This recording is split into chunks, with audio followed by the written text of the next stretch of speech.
Thousands of dogs pass through my Facebook homepage a day.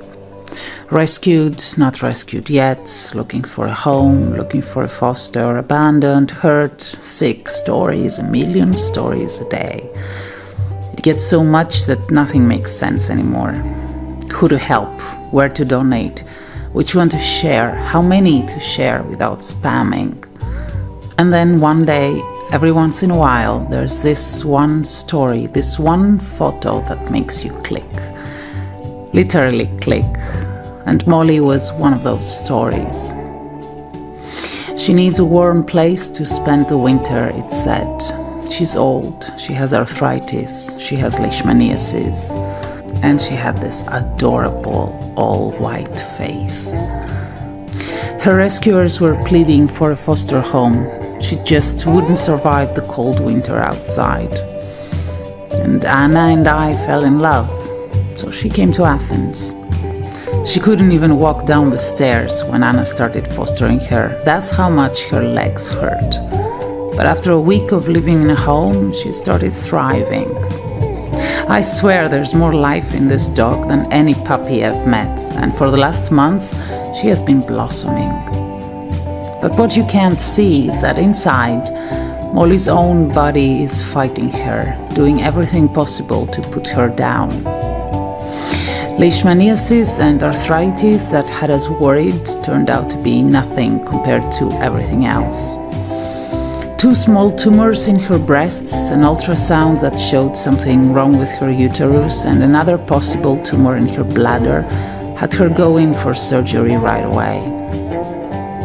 She was spayed, and according to the doctor, her uterus was rotten. A few more days and it would have killed her. The tumors were removed and we thought that's it, but the biopsies disagreed, and this was only the beginning. Molly's cancer is malignant and it's trying to kill her.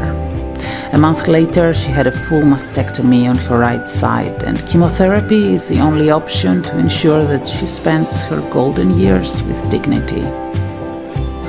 I'm not going to go on and on about the details on Molly's medical past, present and future. That's for Anna and me to worry about.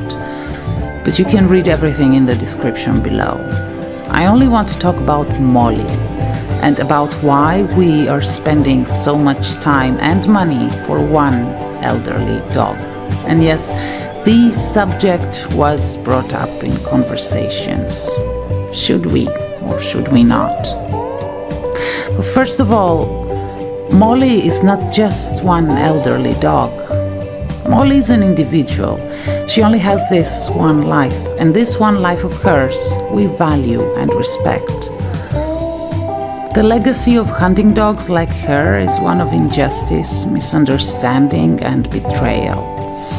Greece's miserable hounds spend their entire lives chained in somewhere in the margins of the society, and when they are not good anymore, they are driven off to a remote area and left to survive on their own. They're usually sick, they're elderly, they're hungry, they're thirsty, and they are confused. It doesn't happen always, but it happens very often. Most owners can't grasp the idea of working dogs living as pets, and they definitely can't grasp the idea of keeping one when it's not working anymore.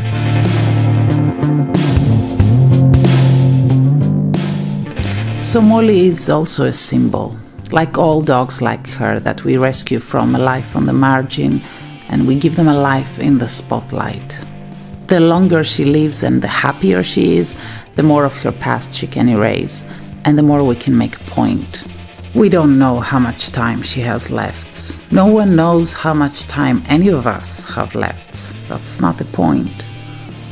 We are doing the best we can do for her because we're all she has, and because months ago we knew that behind that photo on Facebook we fell in love with was a real dog with real needs. And to that real dog, we made a promise that her remaining years would be the best ones of her life.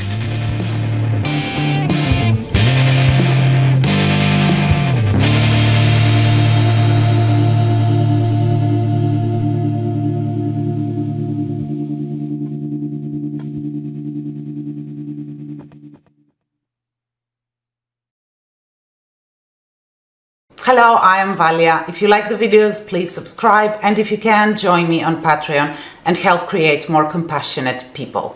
Para la versión del canal en castellano, busquen el enlace abajo.